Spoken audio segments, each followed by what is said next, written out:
Okay, welcome everybody. Welcome to this week's Monday stream. Glad to have you here with me. I'm just going to put something in the comments section here. So as we wait for people to roll in, we will be able to discuss kind of our favorite streaming apps. That's going to be the first thing that we start in on today. So glad to have you with me. I'll tell you right off the bat that I am preparing a piece. I've been doing a few lately with the top 10 free apps on fill in the blank. And so we've done, it was like 6 months ago now, we did the best Roku apps with Sabby. And since then I've done Apple TV, I've done Fire Stick, and I've done Chromecast. Chromecast is going live this week, so you'll have that a little bit later this week. So I'm going to kind of continue on with my quest of that. I'm going to be doing the NVIDIA Shield, which runs on Google's platform, but it's, I'm sure, not exactly the same as the Chromecast. The Chromecast is an interesting case when we're talking about streaming apps that are available on the Chromecast. It's a little bit weird because just because you can find it in the Google Play Store or whatever on, say on an Android phone, that doesn't mean that you get that app with your Chromecast. It doesn't mean it's going to work with your Chromecast, I should say. And so you kind of have to do a little hunting around to find good Chromecast apps. And that's what I go in the video later this week. I'll talk a little bit about that. But I'm going to be doing it for the NVIDIA Shield coming up. And so what I'm curious about is just, I've been doing a few of these videos now lately, and I have kind of come across a lot of the same or very similar apps across devices, which is totally fine. But now I'm going to try to kind of get even further off the beaten path that I've sort of established for myself. So I talk a lot about Tubi, talk a lot about Pluto TV. What are some other ones? TED Talks app is a very common one that comes up on favorites lists. And so what I'm curious about is if you have any favorites yourself. It doesn't matter what device, because oftentimes they're common across devices. But what I'm curious about and what I want to chat about throughout the rest of this live stream is what your favorite apps are as you're streaming. So if you have any, I'm not talking about Netflix or Hulu and, that sort of thing. Like, those are really common. People know about those. But if you have any, like I said, that are kind of off that beaten path a little bit, let me know. I'm very interested to hear what your favorites are. So we'll talk about that as we go through this. But today's news item, the big one anyway, is AT&T. AT&T is in the is in the headlines again. It seems like they're always in the headlines. I'm a giant nerd. Let's see, behind me here, there it is. Yeah, these right there. Those are all the Dune books. And so, I kind of have this nerd streak, right? And in The God Emperor of Dune, that's book 4 in the series, the God Emperor of Dune makes everything about himself, right? Everything has to be about him, and so he's always in the news, so to speak. And it kind of reminds me of AT&T a little bit, where it's like, gosh, a week can't go by where I don't have some big AT&T news story to talk about. And in this case, they have rebranded yet again. And so DirecTV Now is going away. And look, file this one under Craig is always right. I've been predicting this for a little while. I don't, Zumo, is that an app? Tell me a little bit about it, Harry. I'd love to hear about it. Anyway, DirecTV Now has been kind of teetering for a while. It seems like it really took off strong when it debuted at the beginning of 2017, I want to say. But then it kind of, so it shot up and then it kind of tanked a little bit. So they're getting rid of that and rebranding it as AT&T TV Now. Whew, it's quite a mouthful. In fact, what I'll do is I'm going to pull this up over here. There is a press release that they did. DirecTV Now rebrands under the AT&T TV family. And I love this opening line. In select markets this summer, we will pilot an all-new connected TV experience with no satellite needed. AT&T TV. So, what does that mean? I mean, that's got to mean basically one thing. That's streaming, right? They're doing another streaming service. But it gets really confusing because if you go back into that same that same press release, they talk about how, oh, okay, it's not the same thing as AT&T TV Now. Oh man, that's a lot of syllables to get through. AT&T TV Now. So these are separate things, but they're accessed through the same app, which is kind of, I don't know, I kind of feel like that's a little bit confusing. This has shades of, do you remember? So we have YouTube, and then there was YouTube Red for a while, and YouTube Premium. So YouTube Red became YouTube Premium, and now we have YouTube TV, and there's just all these names after names after names, that are all very similar and very confusing. And so now we have this similar thing. So what is this going to look like? Does that mean that AT&T TV Now, which is taking the place of DirecTV Now, is this going to be streaming services similar to DirecTV Now, where we have live TV streaming services? And then is AT&T TV not now?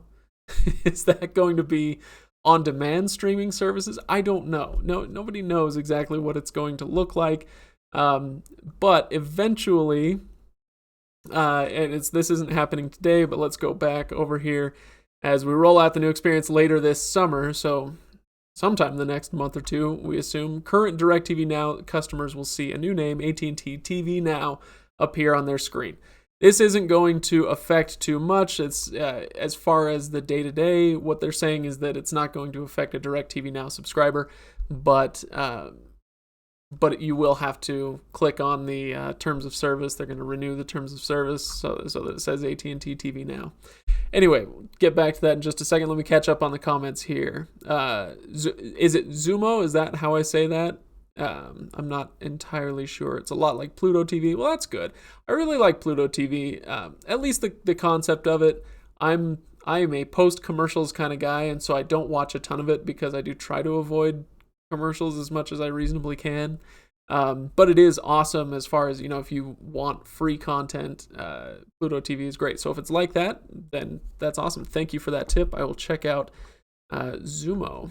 Let's see, hair experience. So ready for Amazon to complete their internet, so I can totally cut that cord. We're going to get to that in just a minute. So hold the Amazon thought. I do want to talk a little bit more about that. Let's see. True Dog X says YouTube Premium, not TV. LOL. It's technically not a streaming service. I use it far more than Netflix. And when I had DTV Now, I'm not sure I understand. What's technically not a streaming service? YouTube Premium? Because I mean, it is. It's streaming video, right? And so even if it's not streaming TV, it's not quite in that same vertical. It is still a streaming service. I mean, you are streaming me right now. So even if it's not quite in the same vertical, it is still a streaming service. So hair experience, great channel, by the way. Love the content. Well, thank you. I'm glad you like the content. We do try to make it both fun and interesting and informative. And so I'm glad that you're enjoying it. If you have anything you would really like us to cover, you're welcome to hit the comments here or comment on any of our other videos and let us know what you want us to cover. I'm releasing later this week, I think it's actually coming out on Wednesday. There's a Kavo review. If you've never heard of the Kavo, it's an HDMI device, lets you plug in all your streaming services and put them on a universal remote. And so that was actually a listener suggestion, or a listener. Yeah, can you tell I podcast a lot? It was a viewer suggestion that we do Kavo. And so then when we spotted that, we figured out that had come up quite a bit on our channel comments. And so we decided to do the Kavo review, and that's coming out on Wednesday. Let's see. Cyrus W., have you ever watched Shrek 5? What are your opinions on the movie? I have not.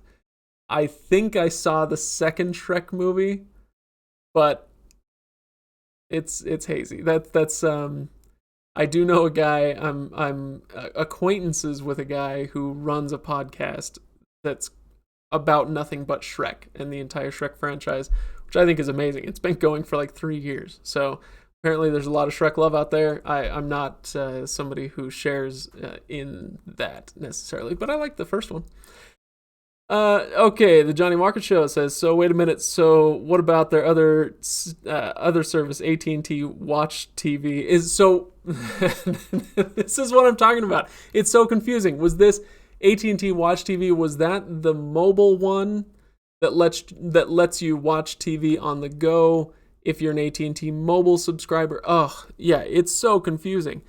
I don't know what's going to happen to that. I don't think they mentioned anything. If we go back to the press release, I don't think they mentioned anything about that in the press release. This is as long as the press release is. It's like 150 words. That's it. So not much to go on there. Let's see. Hair Experience says, gotta say the Mi Box does a great job of that. The Mi Box, is that the one from Huawei?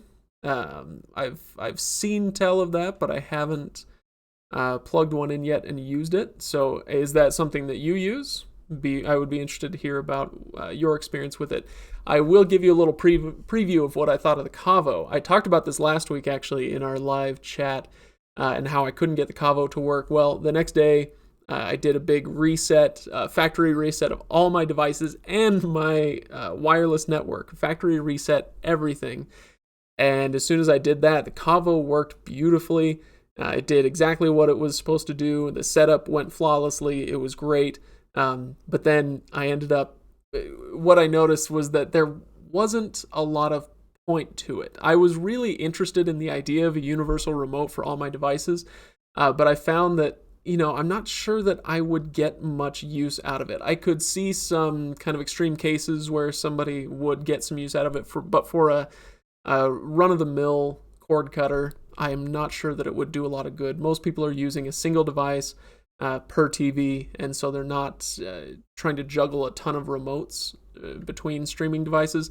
And in one case, it did hurt my experience with the Apple TV because it took away not the possibility of, but the idea is it's a universal remote that you use for every device. And with the Apple TV, that the remote is the coolest thing about the device. And so taking away the remote for the Apple TV kind of hurt that experience because I couldn't use the gyroscope in gaming. I couldn't do the voice dictation for email addresses and passwords, that sort of thing. And so ultimately the Cavo was kind of cool, but didn't quite earn a recommendation from me. Let me see if I go back here and see what else you guys are saying. PlayStation View should rebrand its name. Yeah, we talked about this last week a little bit. Sony View would make a lot more sense. I don't know. This is something, I kind of feel like Dish was really smart when they started Sling TV. If you didn't know that, Sling TV is a Dish product. And so they didn't use their existing brand. I'm sure it's really tempting to say, no, we're a known quantity. We're Dish. We have 20 million subscribers or whatever the number is. And so we're going to go into this streaming service. And so we want people to trust us, right? And so we're going to put the name of our brand on there. And so that's why you get things like AT&T TV or YouTube TV or whatever. But in the case of Dish, they said, no, we're just going to call it Sling TV. And, if you hunt around, you can figure out that, yeah, it's owned by Dish, but it's not obvious right there in the branding. And I think that really helped them right up front, and it probably continues to help them today. All right, Gustavo says Disney Plus versus Apple Plus. Which one do I believe is going to win? Both. They're both going to win. It's neither one. This isn't like a Harry Potter situation. Neither can live. Both can, whatever. Only one can survive. Highlander, whatever. This is a different kind of thing.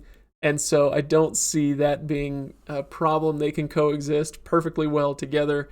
What I think will happen is there will be a consolidation probably around the margins.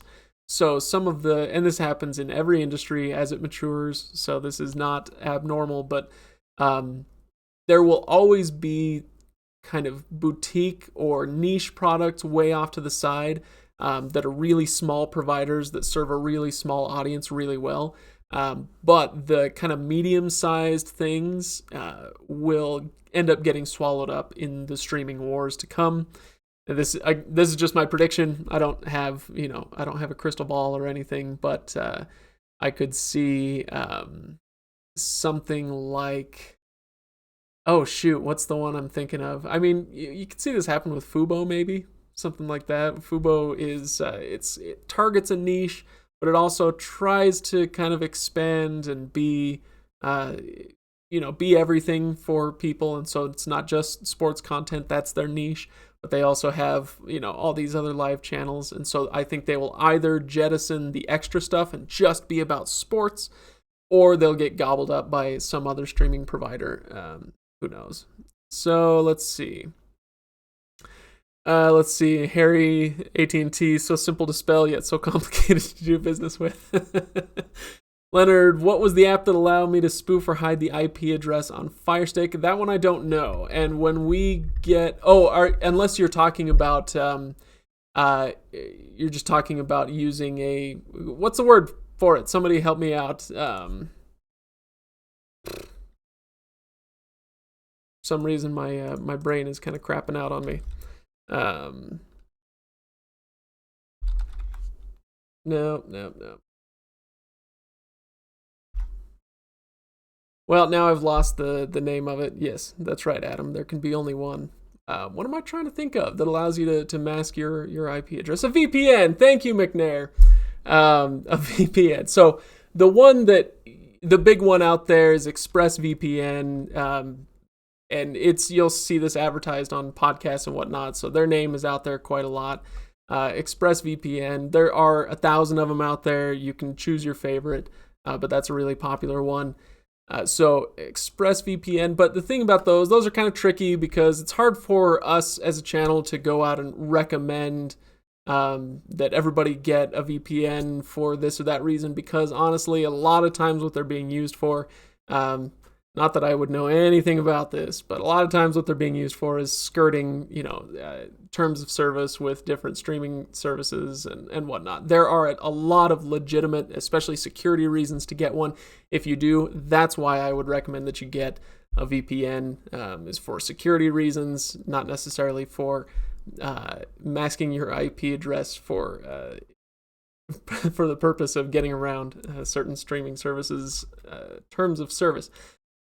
Let's see. Let's go back up and let's see. Hair Experience says it is Android based. Let's see. I'm not sure what you're talking about there, so I'm just going to keep going.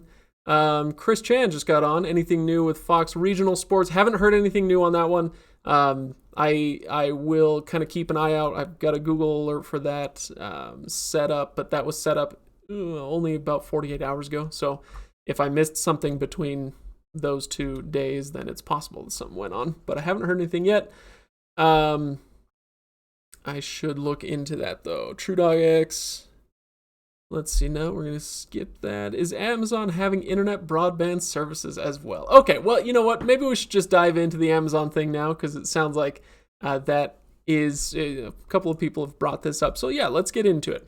Amazon is getting into broadband internet in a big way. In fact, this is in the last few days, Amazon has filed for permission from the FCC to build out a wireless network on the ground. So they've already announced their plans to launch, it's over 3,200 satellites into low Earth orbit, and they would use this to create a global network of internet satellites that could deliver high-speed internet to remote areas of the world.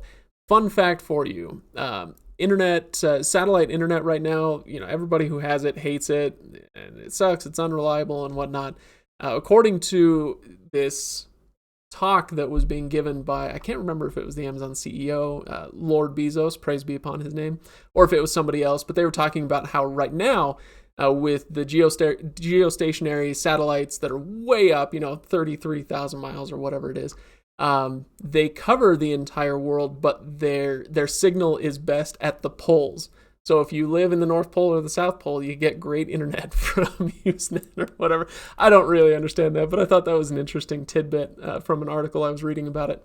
So they've got this massive network of satellites now, and they're going to be using that to deliver presumably home-based internet service. So similar to what people are doing with with satellite internet now, but this would be much quicker for, much higher speed internet for people in remote or rural areas than they're currently able to get. So that's great news. I'm sure we're all looking forward to that.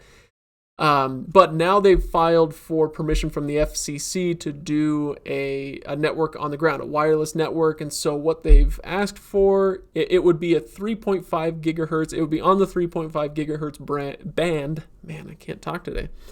And what that means is that this is essentially like LTE internet. And so this is similar to what you're seeing on your phone, although I'm sure it's, going to be fitted for 5G and whatever comes down the line after that. But this is huge news because with these two things in tandem, you've got the satellite network and now you've got this ground network of LTE style stuff. We're talking about home-based internet and mobile internet. Everything's covered now by Amazon. Well, now. Everything will be if all goes according to plan. That's a long ways off, of course. We're talking years down the road, and who knows how it will go. It's not easy to put in that much infrastructure, and it doesn't matter how rich you are as a company, it's still difficult. You look at what happened with Google and Google Fiber.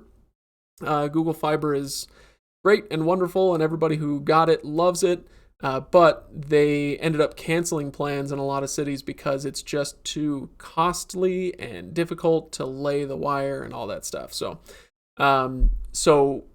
this news story says that this is something that Amazon plans on doing, but we don't know whether that's going to actually pan out, right? So we'll see in a few years. But the way it stands now, if they pull it off and they end up, going with both the ground-based stuff and the satellite stuff, yeah, Amazon could pretty much take over the world. And by the world, we mean the internet, which these days, that line's getting a little bit blurry, isn't it?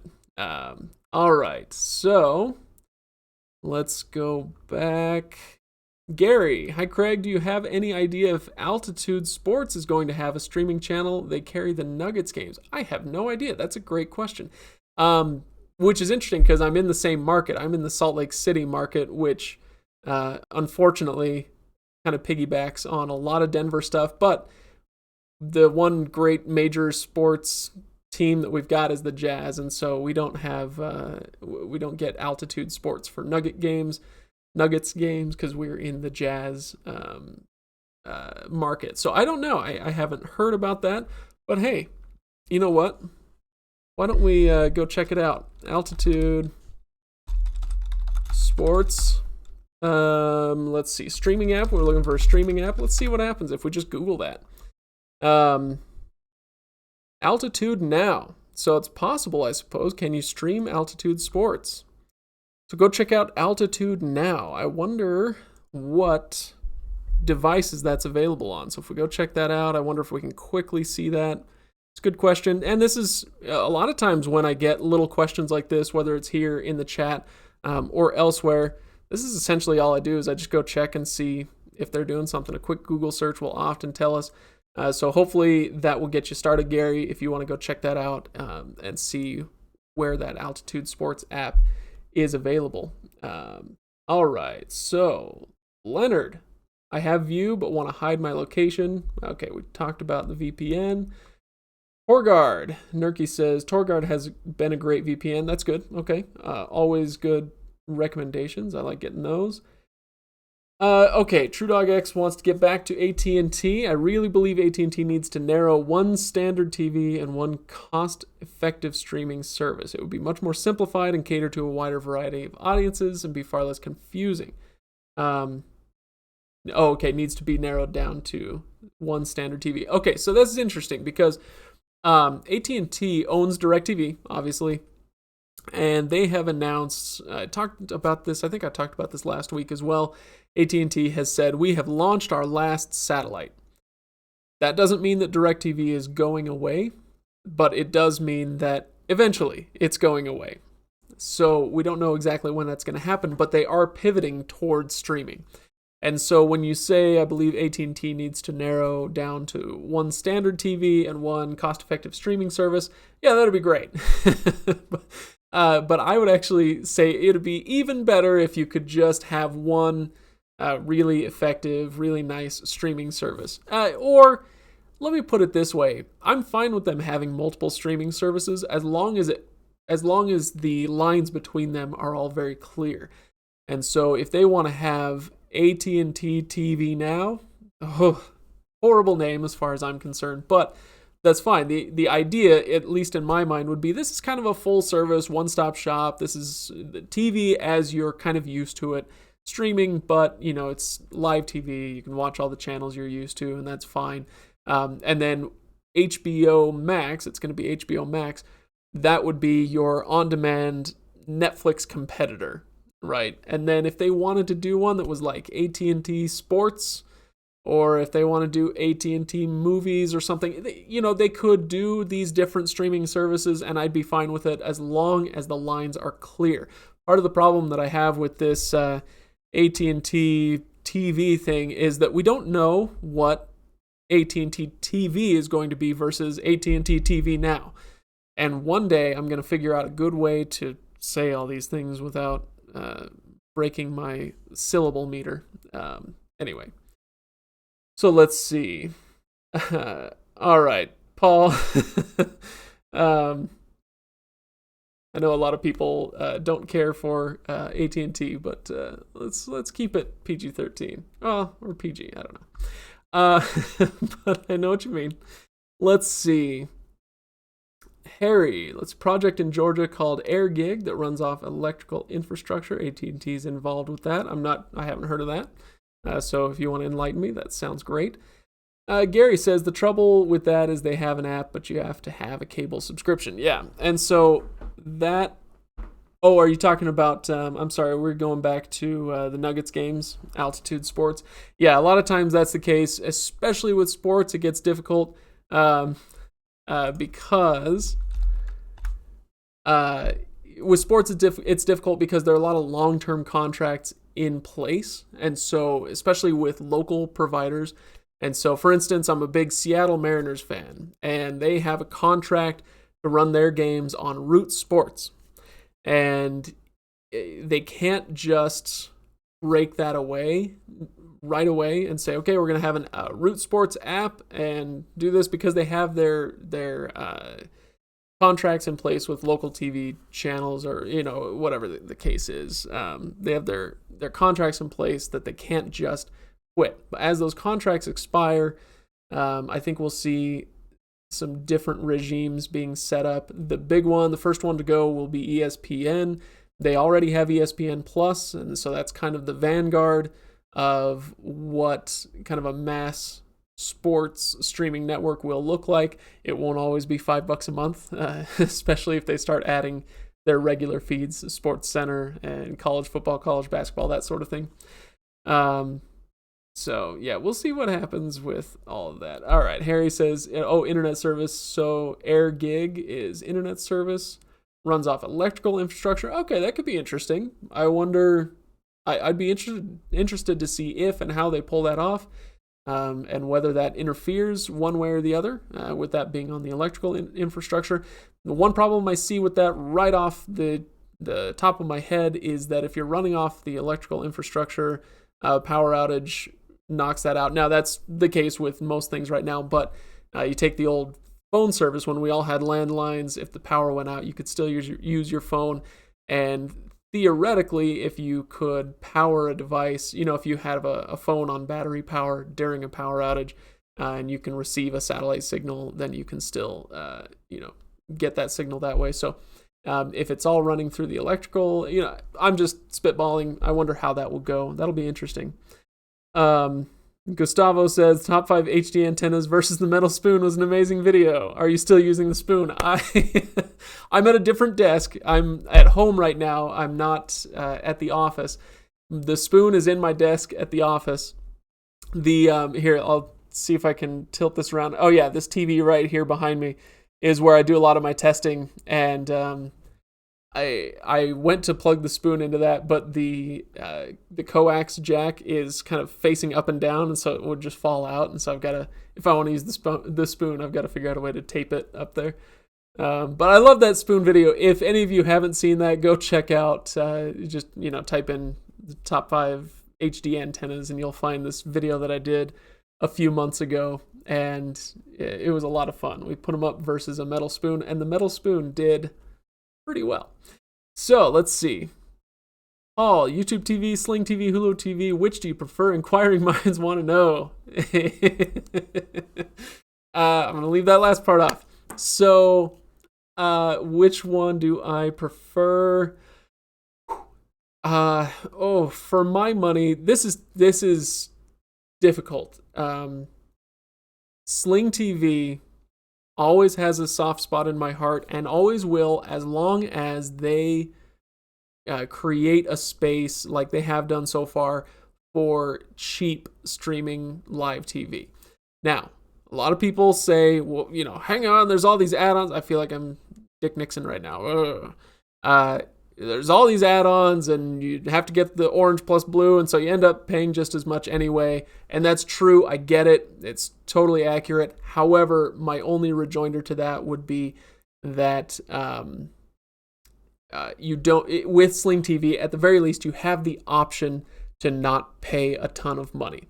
So you have the option. You can end up spending, 70, 80, $100 a month if you wanted to, with all the add-ons. You could spend a ton of money through Sling TV, but you have the option of going, $25 now for just the orange package or just the blue package. So I've always loved that, and as long as they hang on to that, I will enjoy that about Sling.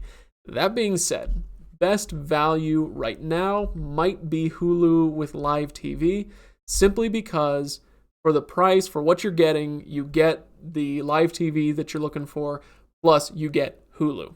And so just as far as bang for your buck, I think all three of those, YouTube TV, Sling TV, and Hulu Live, they all have things to recommend them, but that might be my pick for best value. So take that for what it's worth. Okay, Chris says, is there an a la carte channel in Sling that is similar to broadcasting regional sports? Ooh, great question. FS1 was perfect for watching St. Louis Cardinals and Cubs in my area. I am not sure, honestly. So that is a question that I am not able to answer for you. Sorry, Chris. But that does, you did remind me of a question that I have for everybody who is tuned in right now.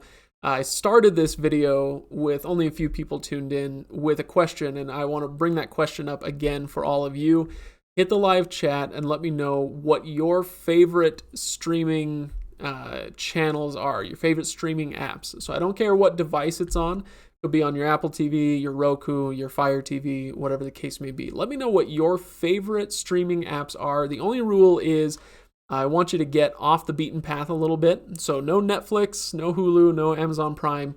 What I want to know is kind of slightly off the beaten path. Somebody earlier mentioned Xumo, Xumo. I'd never heard of that, so I'm going to be looking into that. But I am curious to hear what everybody's favorite apps are, because I've been doing a series of the best free apps or best free channels on whatever device. I've done, or I guess Sabby did, the Roku channels. I did Amazon Fire, Apple TV, and the Chromecast one is going to air later this week. And I'm also going to do one for the NVIDIA Shield coming up. And so I'm curious to hear what people say are their favorites, so I can see if they are available on, which devices and whatnot. So hit that live chat. Let me know what your favorite off the beaten path ones are. I'll tell you one of mine that I was just shocked at how much I enjoyed was Viki. So if you haven't seen these videos that I've done a few of them, and that's fine. These are not ones that I would expect you to sit all the way through necessarily unless you're really interested in the topic. But one of my favorites has been Viki, Viki, and it is a channel it's an app that lets you watch Asian TV shows and movies, I believe.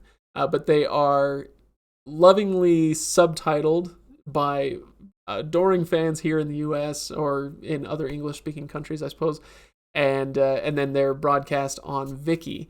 And it's just really interesting to get a dose of TV from somewhere else, something, I have never been to East Asia, and so I'm very interested to see kind of the TV that they're watching, and it's a lot of fun. So I recommend that one a lot.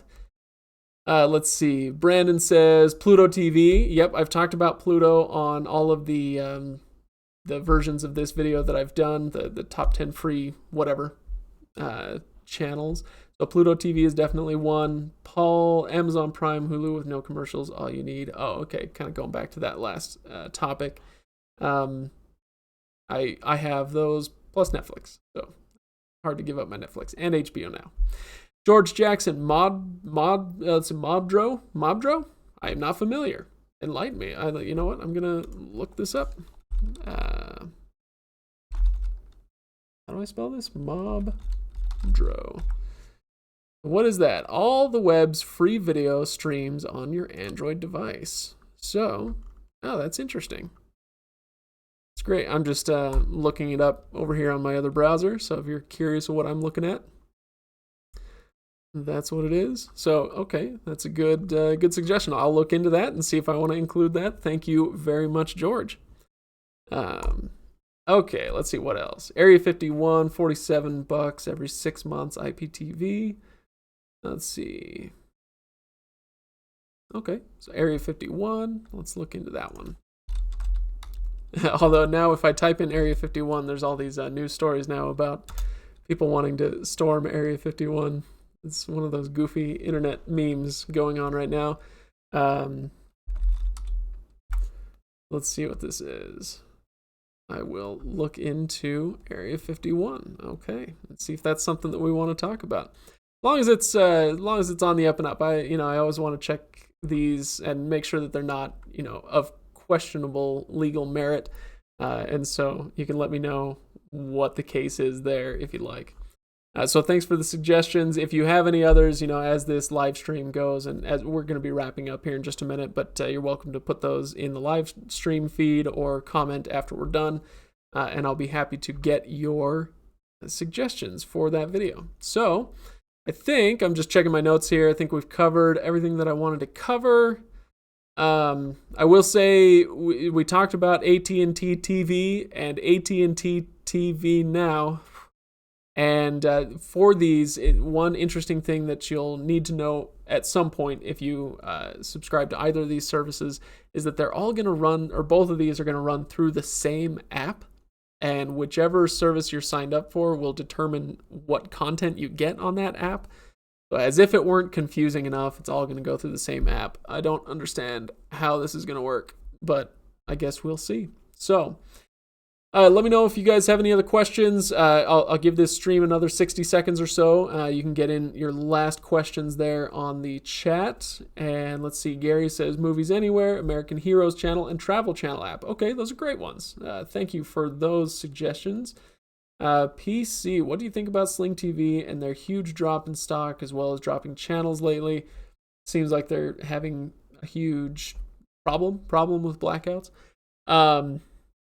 This is the sort of thing where, I see reports, especially with the blackouts, like, you see the chatter going on in the forums and whatnot. But I usually tend to sit on this information, this type of information, before I come out and, try to criticize Sling for blackouts or something, because sometimes it is their fault. Sometimes it's that there's an internet provider out there who's dropping the ball, and so not sure exactly what's happening there, but I'll keep my eye on it. And I haven't kept track of their stock price, so that's a good heads up. Thanks, PC. Okay, guys, let's go ahead and call it here. Like I said, if you have any other favorite apps, you can still throw them in the stream chat after we're done, or you can hit the comments on this video after it's uploaded to YouTube proper. And we'll be back here again next Monday, so hopefully you can join me at that point, and we'll have a fresh new topic and some new news items to go over for next week in streaming. So thanks for watching, everybody. I'll see you next